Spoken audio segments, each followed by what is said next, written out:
You wanted it, you've got it. It's InfoWars Nightly News, the beginning of a true independent news network to challenge the phony left-right paradigm and the prostitutes that the establishment has bought on both sides of the political spectrum to control the population. It is so historical what we're doing here, and we couldn't do it without your support. And I want to thank you from the bottom of my heart for being supporters of PrisonPlanet.tv and InfoWarsNews.com, and, of course, the weekday radio show from 11 a.m. to 2 p.m., the news websites, InfoWars.com and PrisonPlanet.com. It is incredible that we're reaching tens of millions of people a week, and it's only growing. That's why the establishment, from Al Gore to Glenn Beck, on the left and the right, are invading cyberspace and trying to bring a mainline version of what we do to the population. But if you look at the numbers at StatBrain or Google Analytics or Alexa, we are absolutely annihilating Glenn Beck and Al Gore on every single front. The people don't want the same old fake flavors of left-right. They want simple, common sense, basic, pro-human information. That's what you'll get here. We call it 1776 worldwide. Now, we've got quite a transmission lined up for you. Many years ago, I had different cable networks and systems say, Alex, we want you to do a nightly news show. We'd pick it up. But I was so busy with a radio show that's also sent out via video on the web and making documentary films and writing books that I said, you know what, I'm not ready for that. But now, here with some commentary at the start of the show, I just want to point out that I realize it's my responsibility to bring you unscripted but heavily researched, teleprompter-free news and information. And because we've reached so many people, it is our responsibility to go to the next level, and we couldn't do it without you. So again, I want to thank all of you for spreading the word about PrisonPlanet.tv. Now, coming up tonight, we're going to talk to Dr. Sherri Tenpenny about the eugenics program.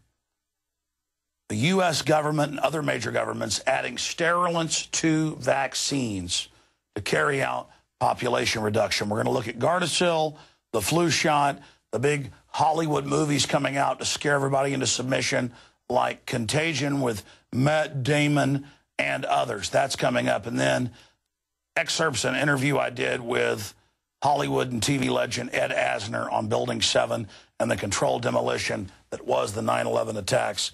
That is coming up later in this transmission. But first, let's go ahead and get into the economy.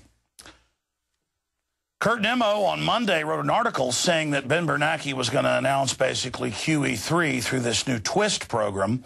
And Kurt, by reaching and researching IMF and World Bank documents, was able to predict that it would be called TWIST, or basically going back to an early 1960s program to manipulate the bond market.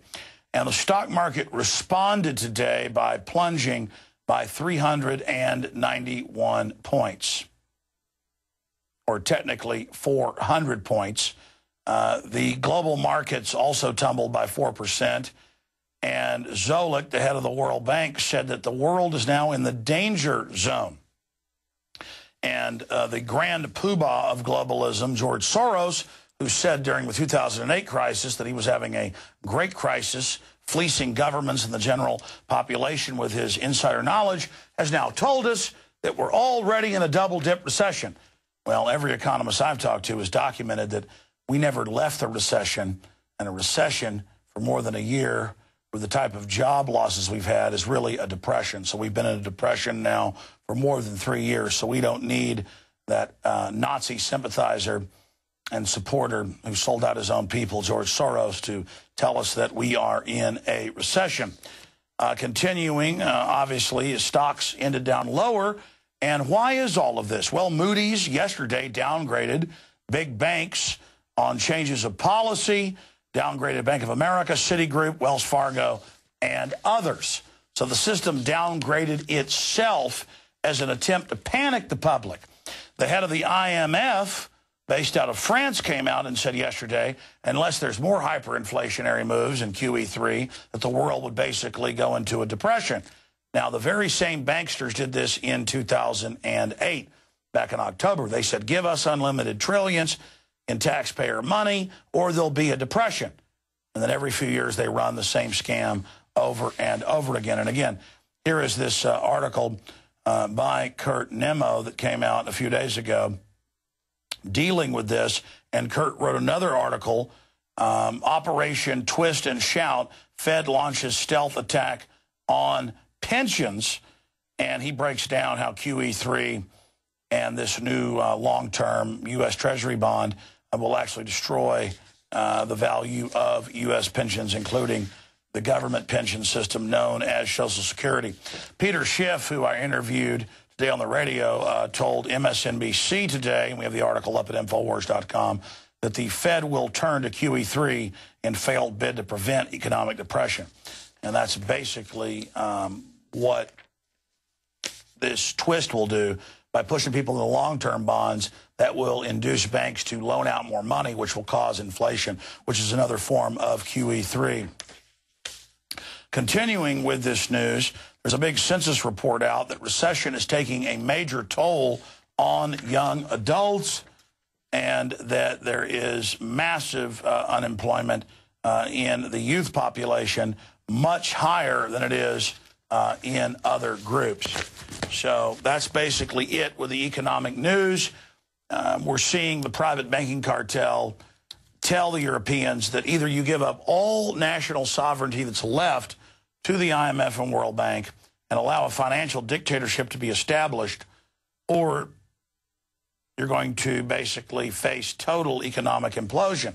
The problem is every time you give in to these terroristic financial threats, you are simply incrementally brought into greater levels of economic bondage and depression. Best to go ahead and write off the 1.5 quadrillion in derivatives that have been created and destroy the globalist bankers, no matter how painful it is, and then rebuild from that point, because the path we're being taken down is clearly rack and ruin and leads us into a Weimar Republic type scenario with a global government, a private global government run by the banksters. Now, getting into other news, I know Aaron Dykes sitting in for me Monday night on InfoWars Nightly News broke this down. And since then, we've sent out Darren McBreen and Rob Jacobson to file a report with the good, the bad, and the ugly here in Austin. Some people are aware of this as a police state power grab. Others are willing to give up their liberty for security. But, of course, Benjamin Franklin pointed out you'll get neither. When you give up liberty, you get tyranny. But I wanted to show you this graph. USA Today had a vote. Do you agree with the NFL's head-to-toe pat-down, the groping of your wife's breast, the grabbing of your genitals? And if you add up the numbers, only 11% agreed with the TSA police state groping. 4% said, don't tase me, bro. 48% said this is an invasion of privacy, and 37% said they would just stay home. So if you average that together, 85% are against it. And we find that 85% want to abolish the private Federal Reserve. We find that over 85%, right at about 90%, don't believe the official JFK story. Over and over again, Angus and Reid New York Times poll 5 years ago, 83% believe the government's covering up the truth of 9/11. In every poll, I don't believe just one poll or two polls or 5 polls or 100 polls. In thousands of polls that we track, day to day, week to week, year to year, in thousands of polls, over 80% of the population, well, hell, Congress has a 9% approval rating. That's 91% don't agree with the system. But in thousands of polls, above 80% don't buy a damn thing they're told by this pack of known liars. And that's the good news. The awakening has happened, but people just don't have confidence in themselves yet. They don't feel like they're the majority. They don't feel like they're in the right. They feel like they're in the minority, which isn't true. But a minority who's in the right is the majority, as Barry Goldwater said. He also said that when you're talking about fighting tyranny, silence isn't golden, it's yellow.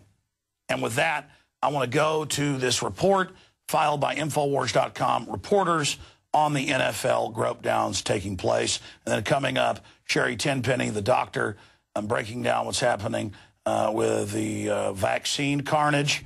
And then we will also get to Ed Asner. Stay with us after we talk to Darren McBreen. Darren McBreen, tell us what's happening. Thank you, Alex. Recently, Homeland Security announced that they will extend their Stasi-style grope downs on innocent, law-abiding American citizens who simply want to watch a football game. Now, we're here at DKR Stadium in the heart of Austin, Texas, to ask football fans how they feel about the new Homeland Security pat-downs. Having people pat down before they come in, I don't think that would...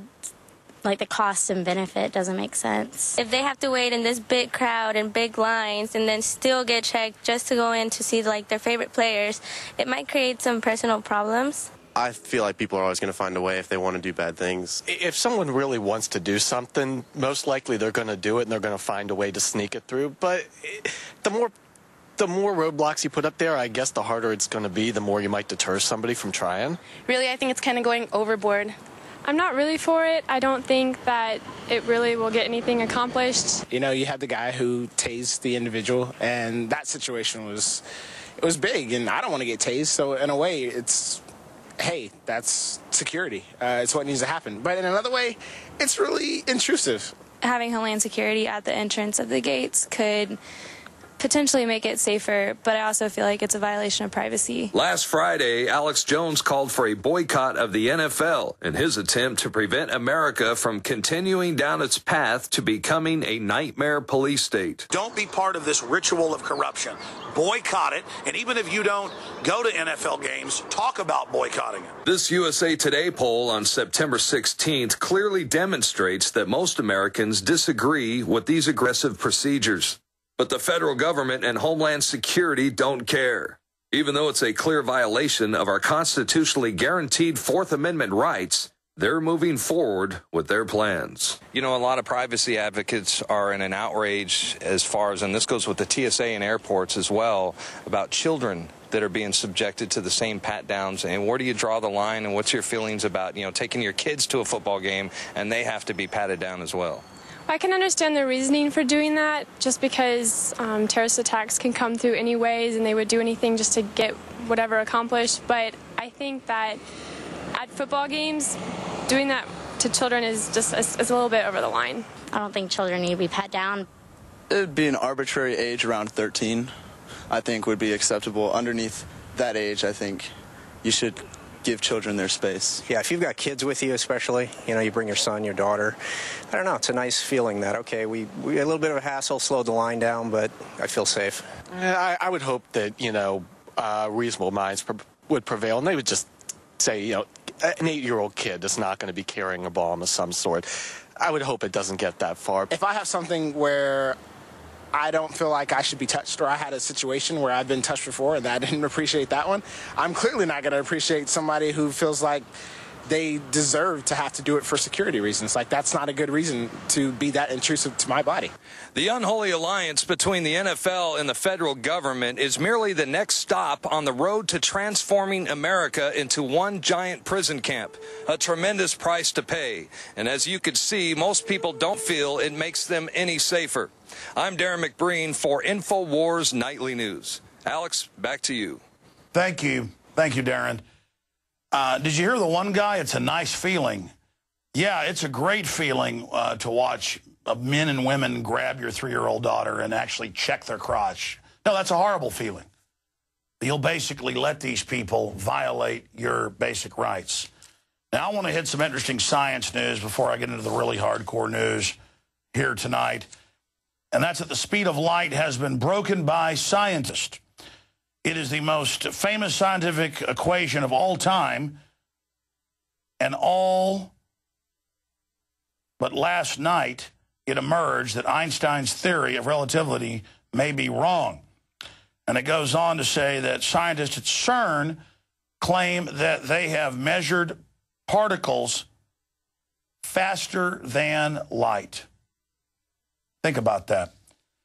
I have no doubt that there are particles faster than light. I mean, hell, 60-something years ago, they were telling the public that the speed of sound couldn't be broken.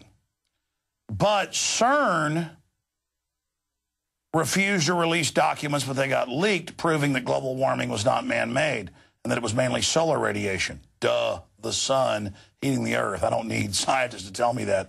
Common sense. So unfortunately, I can't believe a word that comes out of CERN.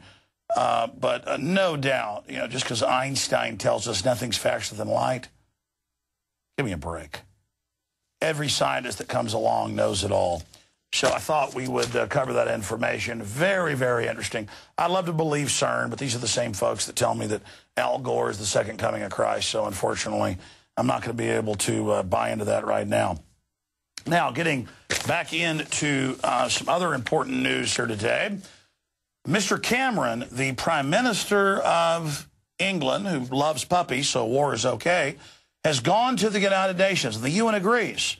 The new model of global corporate colonialism is to use what Western nations' money and blood to empower their corporate takeover of the world, and all they've got to do is go fund in Syria or in Libya or in Egypt or anywhere else, or the Ivory Coast for that matter of Africa, to fund rebels who go around murdering and killing people, and then have the UN invade in the name of defending the rebels. But I saw another headline today in the London Telegraph about NATO is stationing drones all over North Africa, including Libya, to bomb other countries to fight al-Qaeda. But it's admitted that al-Qaeda was the rebel group the British, French, and NATO put in, who've been given control of Tripoli and now the rest of the country, and the fighting is still going on with Gaddafi forces, but they told us a month ago the fighting was over, so it must be true. Again, this is this Orwellian minefield of different conflicting lies, and as a good little globalist, I guess we're all supposed to just buy into all these contradictions of logic, but I'm sorry I can't do it. Now, getting into another article here, Patrick Henningsen wrote another story about this from Infowars.com, and he links to statements by the Iraqi government here. Now the U.S. puppet regime in Iraq is calling for a regime change in Syria. I'm no fan of Assad and what's happening in Syria, but this is now 6 months of the West trying to fund al-Qaeda groups to overthrow the secular government there. So there is literally no end to this. And why shouldn't the big multinational corporations that want the oil and want the drug routes and want the rebuilding contracts to rebuild the country, why shouldn't they use American and British and European tax money to do this? Again, all this is done in our name. We get the political blame for it. We pay for it. And then the bankers just sit up there and laugh at us. What an incredible fraud. Think about that. The UN is completely morally bankrupt. 100%. They now back invasions of countries when Western governments foment rebel forces to try to take it over. That's the excuse for air bombardments and ground forces. And then we're told this isn't war because a Nobel Peace Prize winner is leading it. Truly, we've reached the Orwellian maxim of war is peace, freedom is slavery, ignorance is strength. All right, I want to get to this piece before we get to this Ed Asner interview and then come back with Dr. Sherri Tenpenny for a full in-depth interview with some breaking news. I was aware of this from reading government documents, and I put the research in the film Endgame, Blueprint for Global Enslavement, which I believe is my greatest work to date in 16-plus years of research and journalism and activism and commentary. I was aware of this from mentions in memoirs and government documents, but never the full image. The Daily Mail reports on recently declassified documents. Well, first I'm going to play a clip from Endgame here in a moment, where what was known as the Red Empire, or the British Empire, that was the dominant force in the 1930s in the world, that the U.S. government at certain levels, including the Army and Department of War, they weren't as Orwellian then. They called it a Department of War, not a Department of Defense. They wanted to attack England and all of England's possessions around the world, in Africa, the Pacific, South America, you name it. We're talking about the Virgin Islands, British Virgin Islands. They wanted to go in and just nerve gas all the Brits. Our government realized that, hey, this is the empire. We want to become the new empire, the people that had run our government, to show you the elitist mindset. And they said, we want to just go ahead and attack. Here it is, War on the Red Empire, how America planned to attack on Britain in 1930s with bombing raids and chemical weapons. Details of an amazing American military plan for an attack to wipe out a major part of the British Army are today revealed for the first time. And it reports in the early 1930s, this was proposed and was the battle plan until Roosevelt came to power in 1933, and they made a deal with the British. And that's exactly what I've gleaned from deep historical research, that the Bushes, the Rockefellers, they're all on record funding Hitler. And Smedley Butler, two-time Congressional Medal of Honor winner, he was in line to be the Commandant of the Marine Corps. The fascists came to him and said, you've overthrown all these countries, Guatemala. He overthrew more than 15 countries himself. They came to him and they said, we want to overthrow America. You'll be the dictator. You're going to link up with Hitler. He really likes you. And Butler said, I'm not going to do that. And went on record, we're going to play you a newsreel clip of that. And then they had the McCormick-Dickstein committee hearings. All this came out. The Bushes were about to be arrested at the start of World War II, so they started the different systems where they had Hollywood folks go, you know, give speeches and play music for the troops so that they would be seen as patriotic. But they were the main agents, along with the Brothmans and others in North America. Just absolutely incredible information.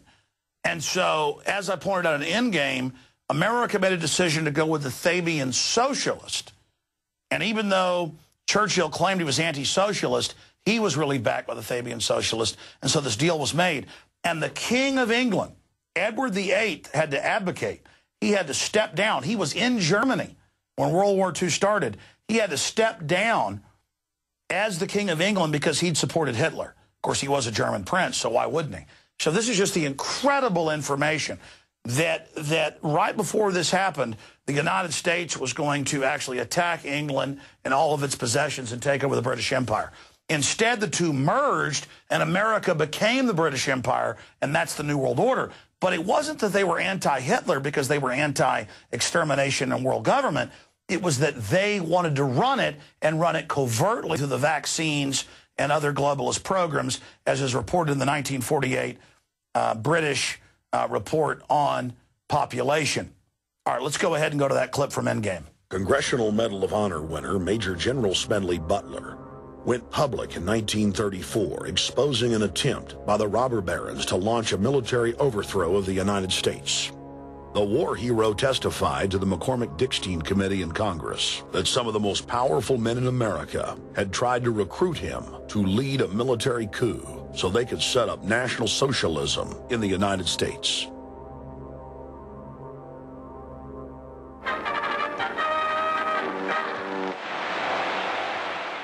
I appeared before the Congressional Committee, the highest representation of the American people, under subpoena to tell what I knew of activities which I believe might lead to an attempt to set up a fascist dictatorship.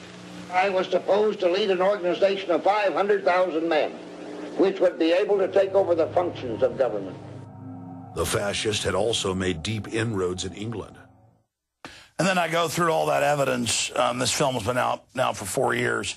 And it was Brown Brother Harriman that were the main drivers. It was the Harrimans that were the main drivers, along with other elitist families, in all of this, including the Rothschilds. You'd think, why would the Rothschilds be funding Hitler and the British? That's how you take over. It's called full spectrum dominance.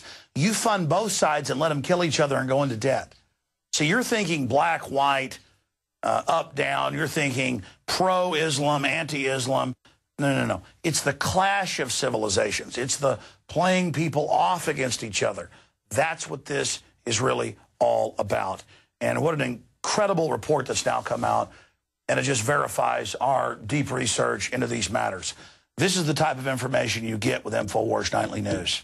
A group of people dedicated to reality, not to fake left-right paradigms, scoring points and bashing Democrats or scoring points and bashing Republicans and being part of some gang psychology. We are part of the reality movement. We are all about real information. Now, I want to play a clip from a couple days ago because it's very newsworthy of the former head of the Screen Actors Guild, award-winning actor, TV, film, you name it, Ed Asner, breaking down Building 7, the key smoking gun of the controlled demolition of 9/11. Then we're going to come back with a conclusion, an in-depth report with Dr. Sherri Tenpenny on Big Pharma's desperate move. It's fleeing forward for forced inoculation. Stay with us. It's InfoWars Nightly News. What do you think the biggest smoking gun of 9/11 is? Well, Building 7. Building 7 being brought down without having been damaged to that extent. I think that they want to make sure nobody shoots their mouth off. And if eventually they do, then they'll probably end up dead. They made the Japanese prime minister resign. The heads of Tokyo Electric, heads rolled in Japan. Some people committed suicide over it. Yeah. But here they got promoted for standing down, Ed. You know, the amazing thing about 9/11 in its totality is that this greatest country in the world with the greatest, strongest defense in the world had this horrendous obscenity done to them on 9/11. So we supposedly had gatekeepers, watchmen protecting us. Why has not one single person been punished? Unless we bomb the city, we can't save it.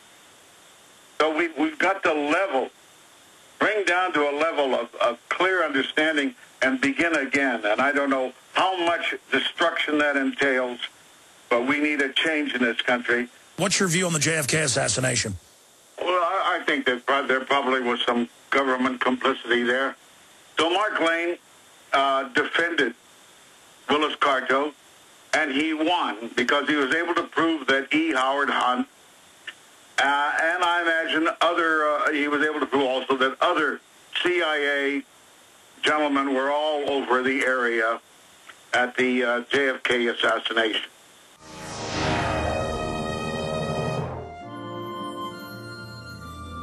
The American dream. There's a reason they call it a dream. Who's there? Cock-a-doodle-doo, pal.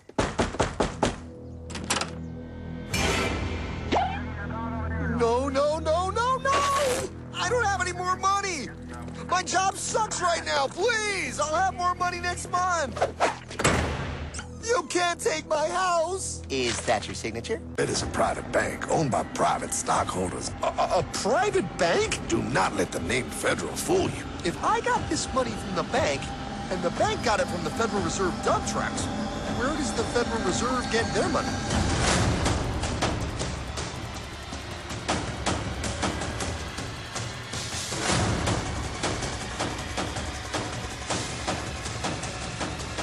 They take our property away, just like Thomas Jefferson said they would. Those sons of bitches! It's the greatest theft in human history.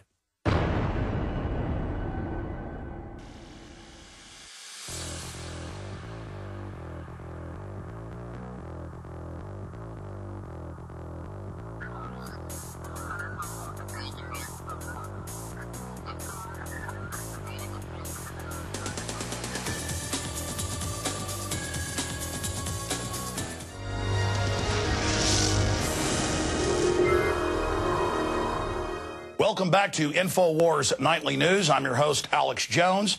And all week we've been focusing in on vaccines because all over the United States, but also in other parts of the world like Mexico, governments are now moving towards forced inoculation of children without parental consent. That bill has now passed the House and Senate in California and is on Governor Brown's desk. So I wanted to go back and look at some of the big stories we've seen the last few years concerning vaccines, the H1N1 for flu, Gardasil now being a big national story, with Rick Perry being attacked by all the other Republican candidates, saying that he was wrong to have attempted that. This is a big breakthrough, really showing that Americans and people all over the world are starting to wake up to the fraud, to the danger, to the carnage that is Big Pharma and the vaccine industry. So they're striking back boldly and launching all sorts of hoaxes, saying nobody's been hurt by Gardasil, despite the fact that the CDC's own adverse reaction report says 18 to 20+ thousand, depending on what report you look at, despite the fact that it's well-known Gardasil has resulted in deaths. And joining us to talk about this is author, filmmaker, medical doctor Sherri Tenpenny. Her new DVD film is out, Flu and Flu Vaccines, What's Coming Through the Needle. By the way, it's available at Infowars.com if you'd like to support our work that we're doing here. I wanted to talk to Dr. Sherri Tenpenny because she's probably the most respected and well-known medical doctor out there breaking down exactly what's happening with these vaccines that are being pushed on us.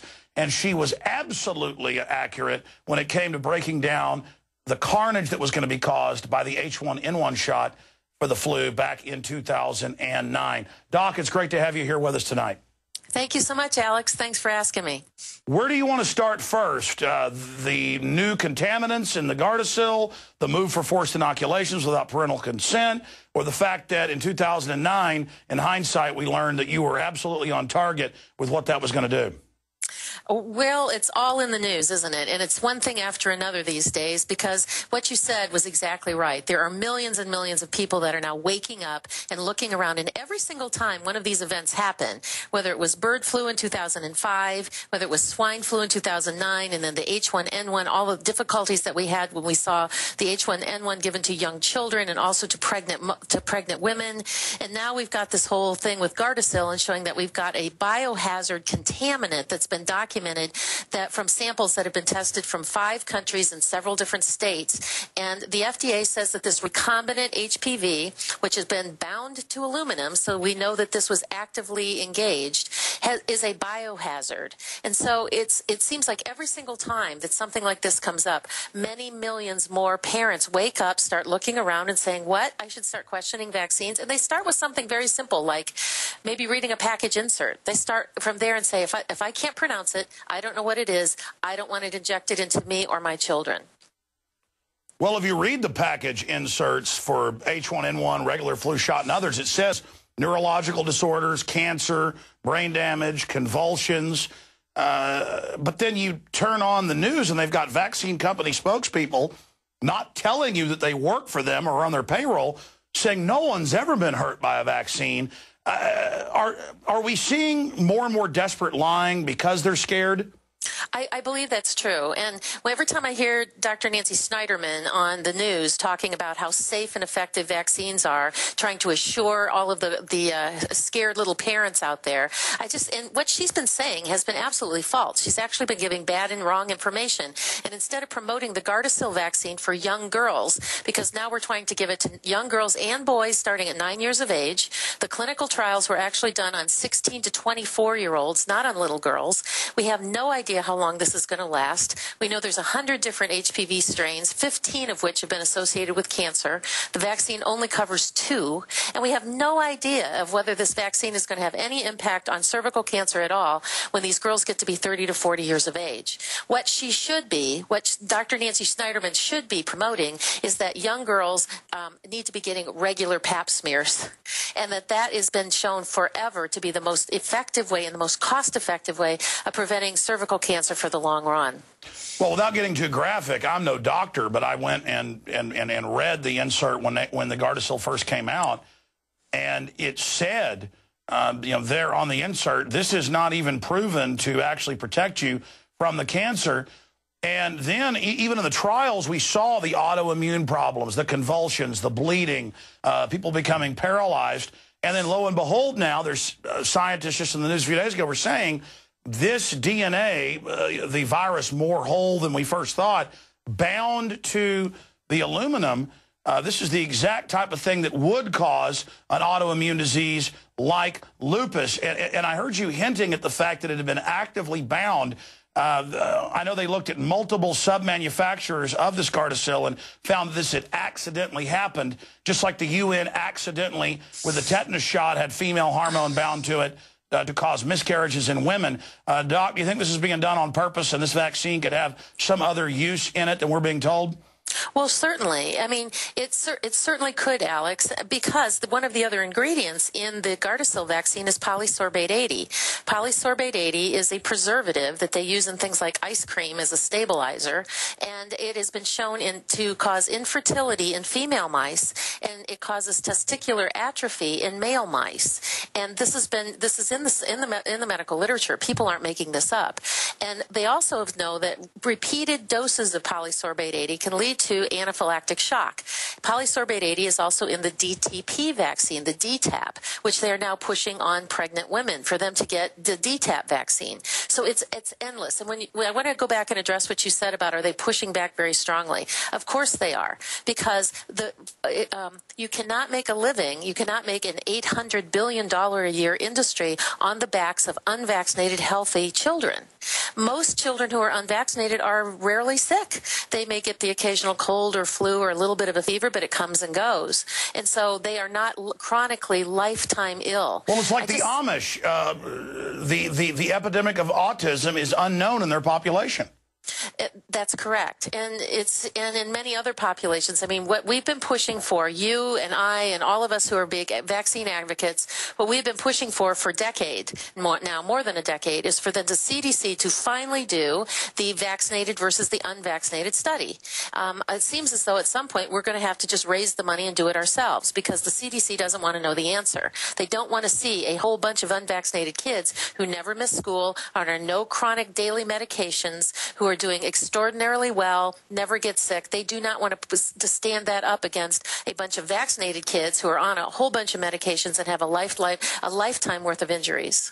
Well, Doctor, what you pointed out back in 2009, out of the gates, you said, look, from previous studies, we know that when you take this H1N1 flu shot, or one that's similar, it's going to reduce your regular immunity to regular flu. And then they had the big Canadian mainline study that showed, what was it, a doubling in your chances of getting regular seasonal flu if you took the H1N1. And then I remember it was you and others that discovered that they were admitting that they might have had a plan previously to put simulants in the previous year's vaccine. And there's a lot of evidence they were actually triggering this H1N1 program. Can you speak to that? Yeah, I can, Alex. And it's also the fact that it does lower the immune system, and you can get the flu shot and still get sick. I've looked back, and I talk about this in the flu DVD that is now available through InfoWars, is that I've looked at the data from the CDC over the last 11 years. And every year there are testing sites where they take nasal swabs and they send them to the CDC, and they say, okay, you've got all these flu-like symptoms. What is causing you to be sick? Is it influenza, or is it some other bug? Because the CDC says the reason you have to get annual flu shots is because the antibodies wear off, and you have to have an exact match. The one that's in the flu shot has to match the one that's in circulation in order to keep you from getting sick. The amount of people who actually get sick from the flu, that it matches what's in the flu shot over the last 11 years, has been less than 13%. So if the flu shot works at all, which I don't think that it does, in fact, I know it doesn't, it will only match 13% of the time. So you take on all the risk of the flu, the flu shot, all of its ingredients, the fact you can get Guillain-Barré, you can have all sorts of immunosuppressive types of things that can happen from a flu shot, and you can still get the flu anyways. It's absolutely not worth it. And the multi-dose flu shots that they start giving at children from 6 months of age, the multi-dose flu shots still have mercury in them. Wow. And while you're talking, we're playing some video over it of your documentary presentation, Flu and Flu Vaccines, What's Coming Through the Needle. I want to talk to you before we end this discussion about that. But, Dr. Tenpenny, we've discovered Rockefeller Foundation documents, perhaps we'll put some up while you're speaking, from 1966, 68, saying we need to develop sterilants hidden in vaccines. So basically piggybacking or Trojan horsing. Then we have the report from 85 where they say this is wonderful. We've actually discovered it. We're going into the implementation phase. And then, as you know, the UN got caught in the mid-90s in Africa and Asia, India and places with the tetanus shots that really had a sterilant in them. Well, not really even a sterilant. It caused women to have violent miscarriages in the second trimester. I mean, I know you're a doctor. You just focus on the effects of these, but in the final equation, they know what they're doing. And this is more than just profit making. This is really a medical tyranny from my research. And I think that's really evidenced by the fact that they, on national news over the weekend, put frontmen for Merck up on all the major news shows. It was bombarding the population, saying not one person's been hurt by Gardasil, and issuing a fake $10,000 challenge at Congresswoman Michelle Bachmann, who followed Ron Paul's lead and raised the issue to Rick Perry. I mean, that's amazing, because all we did was go to the CDC's own report, and we had a press release from a few months ago. It was 17,000. I was corrected yesterday. It's actually 22,000 now. It's grown in just a few months. And they admitted deaths, Guillain-Barré, all on their own paperwork, which we'll show again in a moment. We just showed the Rockefeller Foundation documents. I mean, this is bold hoaxing. And so clearly they know what they're doing. How I always try to explain that to people, Alex, that maybe can't get their head around that, is I always refer to Enron and Arthur Andersen. I mean, who would have ever thought one of the big 8 accounting firms would have just completely imploded and gone away? Who would have ever thought that one of the top, Fortune 200 companies in this country would have just blown up and gone away, who had tens of thousands of employees? It was the 8 or 10 rotten apples at the top that knew all along. And I believe, it's my personal belief that that's the way it is inside of the vaccine industry. And when you get big food, big pharma, and big oil together that control and own everything, they don't like the population to be where it is. I think that there's some issues with that. I also truly believe that the vaccine industry is the bedrock of the entire pharmaceutical industry, the bedrock. That is why they are fighting this so hard. Because if you took out all of those vaccines, which, by the way, there are 330 vaccines in development right now, 96 about to be approved, targeted towards adolescents and adults. So if parents think that, who are listening to this, say, my kids are all grown up, I don't have to worry about that anymore, guess again. They're coming after you. And did you see the doctor on the news this weekend, one of their pushers? I forget his name. We've got it in the clips. We played it earlier in the week. He said you could give a baby 10,000 vaccines at once. Yeah, that was Paul Offit, that was a paper that came out in 2003, and I actually wrote a rebuttal to that back in 2003, where he said that you could take 10,000 vaccine antigens all at the same time, and it's like, okay, Paul Offit, roll up your sleeve. Just let's do it to you. Let's see what happens to your health. But isn't this going to destroy them in the end when it gets so obvious? We're now 1 in 36 in South Korea have autism, where you go to a movie theater and maybe 20% of the kids in there are behaving like zombies. I mean, clearly this is an environmental situation. They can't cover it up forever. As you just alluded to, they have hundreds of vaccines coming down the pipeline that they want to get government to mandate we take. And as I know you said 2 years ago, over and over again, you said, Alex, people are waking up. They used to just sell this through soft power and trick everybody. You said they're going to try to force it. And that brings me to one of the final points. As you know, the bill has passed the House and Senate in California, most populous state. 36 million people or whatever it is, 37 million. It's gone to Brown's desk. He's saying he's going to sign it to inject the kids without parental consent. I mean, my God. I want to know where the liability in that is going to be. If a 12-year-old girl who's in her little girl clutch and they all decide they're going to get the Gardasil vaccine together and one of them dies, where is the liability in that going to be? Is it going to be with the school nurse, with the school district, with the governor? Where is the liability going to lie in that? Because if they've passed a law saying that these young girls and boys can make a decision for their own on vaccines, are they going to say that girls, they can make a decision of their own on some other drug like Ritalin or any other type of pharmaceutical psychotropic drug? And where's the liability going to lie? I don't think anybody has addressed that, because someone as large as that state, as we know for sure, as you've already said, there are at least 23,000 VAERS reports. That could represent as little as 1% of the actual number of reported injuries out there. We know that there's at least 32 confirmed deaths and 100 other deaths that they are investigating with the Gardasil vaccine. What's going to happen if some of these girls walk into the school nurses area and they get a vaccine and they fall on the floor and have a seizure and die?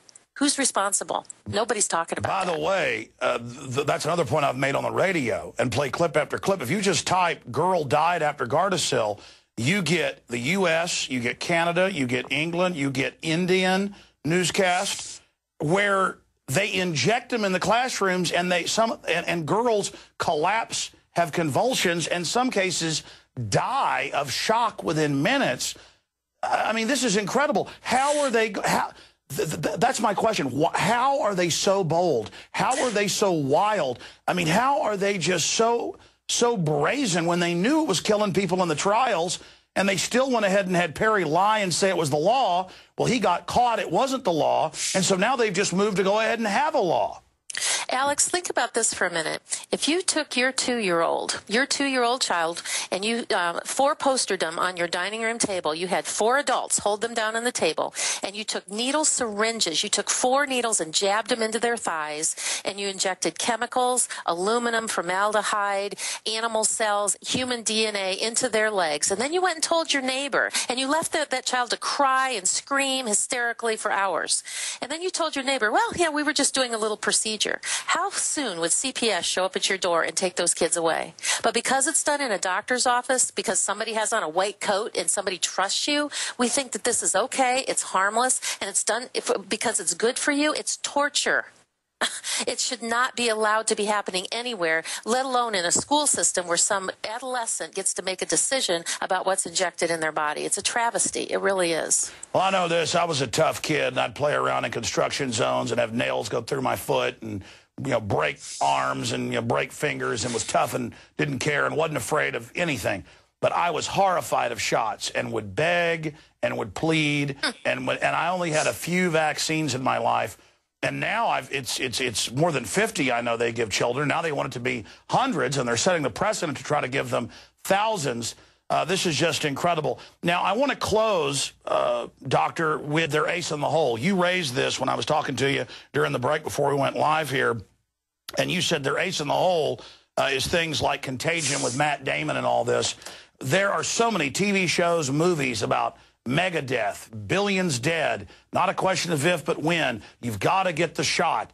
And when you learn that this vaccine industry is a $100 billion industry a year or more, you really see that this is product placement, propaganda placement, and that's the race in the hole, is just scaring the daylights out of people.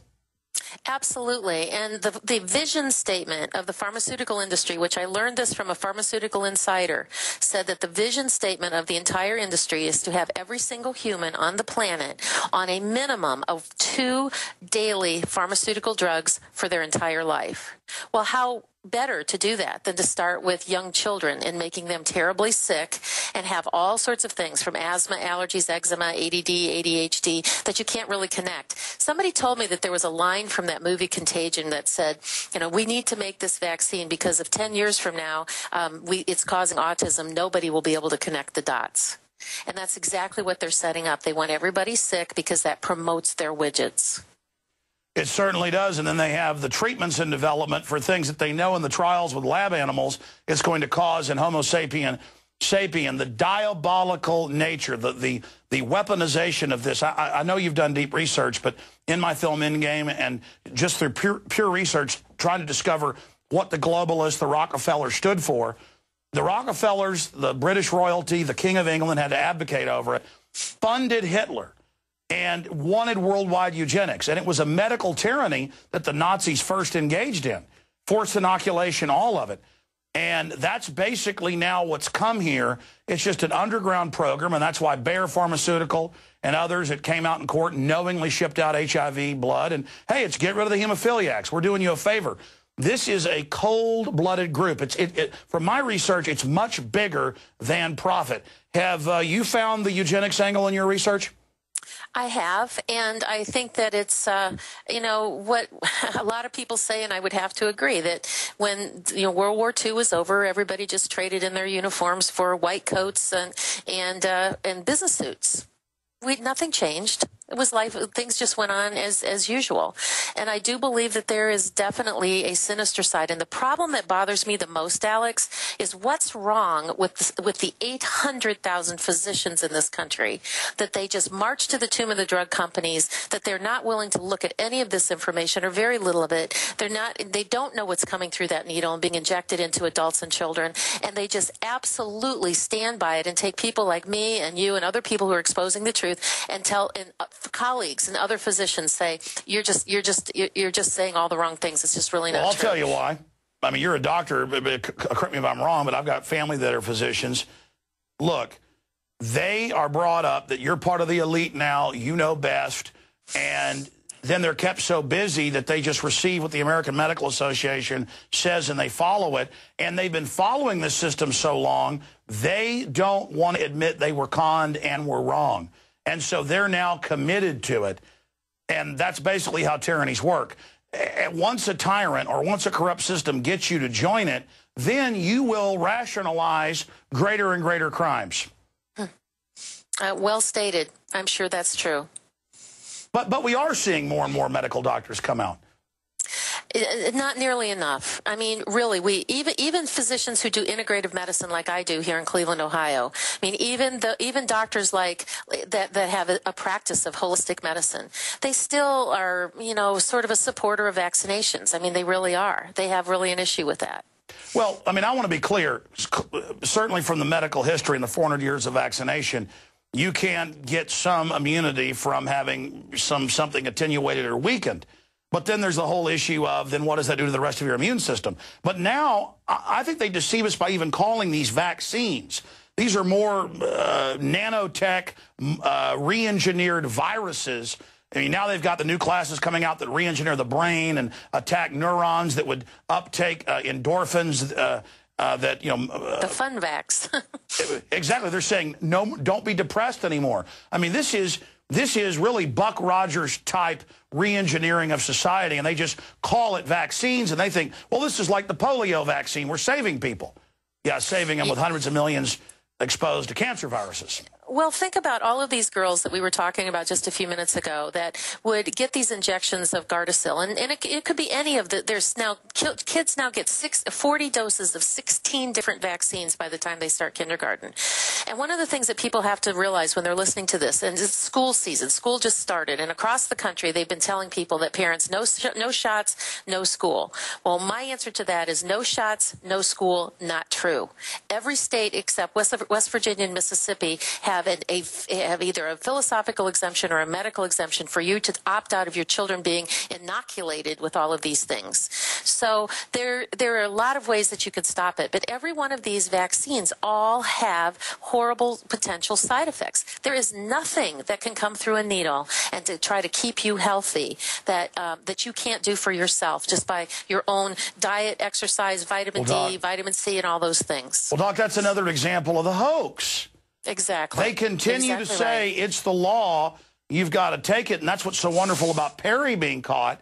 We called him. It came out he didn't have the authority. It wasn't the law. And now he has to apologize. And all the other candidates are against him. That has certainly gotten the death merchants of the vaccine makers on the defensive like I've never seen them before. And now, what about the other two states? There are still ways to get exemptions there, correct? Well, West Virginia and Mississippi really only have a medical exemption, and it's very hard to get. Their state health departments are very adamant about it. In fact, I've even had some parents in Mississippi tell me that the state health department wants them to vaccinate their kids even if they're homeschooling. And so those two states are the only two states that just have a medical exemption. Most of the time, you can only get that for a particular vaccine for which you've had a reaction. I mean, even if you have an ill child and you say, I don't want them to have the vaccines, the medical doctors, who again are the problems, will say, oh, well, it's because your child is sick. They need the vaccines more than ever because you don't want them to get those vaccine-preventable diseases. Well, as a medical doctor, you know, until 2 years ago, they said never vaccinate a pregnant woman. Now they're saying it's good. Oh, not only are they saying that it's good, Alex, they're talking about flu shots, pertussis vaccines, they're talking about hepatitis B, and they're even potentially talking about giving Gardasil vaccines to pregnant women. Well, Dr. Tenpenny, we're going to have you back up in the near future to get into all the other attacks that are happening. But the good news is, and I think you've basically agreed with me today, the report is the worm is starting to turn, the pendulum is starting to swing, the awakening is here. I believe that's true. I really do. I think that it's really, you know, when I started this 11 years ago, there were just a few of us, you know, out in the lone, just really talking about this. I truly believe that tens of millions of people, not only in this country, but around the world, are waking up and they're just saying no. What are the best websites for people to visit to see all the scientific documentation that you've amassed? Going to drtenpenny.com, DRTENPENNY, drtenpenny.com. Dr. Tenpenny, that's where we're soon to be launching an entire library of all the research that I put together through drtenpenny.com. My clinic in Cleveland is Tenpenny IMC, like Iris, Mary, Charlie. That's Tenpenny Integrated Medical Center, tenpennyimc.com. We're here in Cleveland, Ohio, and I'm always proud to say that people have come from 39 states and 12 countries to get well and off their drugs. Well, if I ever need your help, I'm definitely coming to you. You are certainly a guardian angel out there. Thank you so much, Doctor. Thank you so much, Alex. Wow, ladies and gentlemen. Well, that's it for InfoWars Nightly News. Please support the important work she's doing against the eugenicists and against their soft kill program. And please get the DVD presentation, Flu and Flu Vaccines, What's Coming Through the Needle. I know that you know about a lot of this stuff, but your friends, your family, your neighbors don't. If we simply get this type of information and get it out to everybody you know, we can stop these people. It's available, discounted at Infowars.com, and your purchase supports Infowars Nightly News as well. So does your subscription to Infowars Nightly News. You know, we allow members to share their passcode to a limited number of people.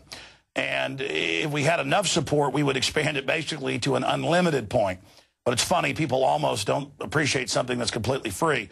But it is your subscriptions at prisonplanet.tv that have made this transmission possible. So I don't want you to be behind me. I want you right beside me. Make no mistake, those of you that are members of prisonplanet.tv, you are making all of this possible. So thank you so much for being part of the second American Revolution, a revolution against tyranny worldwide, what I call 1776 worldwide. Now, I want to make an announcement here at the end of the show. I have just dispatched, they're in the air now, Aaron Dykes and Darren McBreen to Denver, Colorado. We just learned about it today. Turns out it's been announced weeks ago. A huge urban warfare martial law takeover drill in Denver, Colorado. And they're going to be reporting for us tomorrow here on the show and on the radio tomorrow on this Mountain Guardian martial law takeover drill that's taking place with the Army and a lot more there at Northcom. So be sure and join us tomorrow as well. I'm Alex Jones, signing off for the InfoWars crew. Thank you for watching.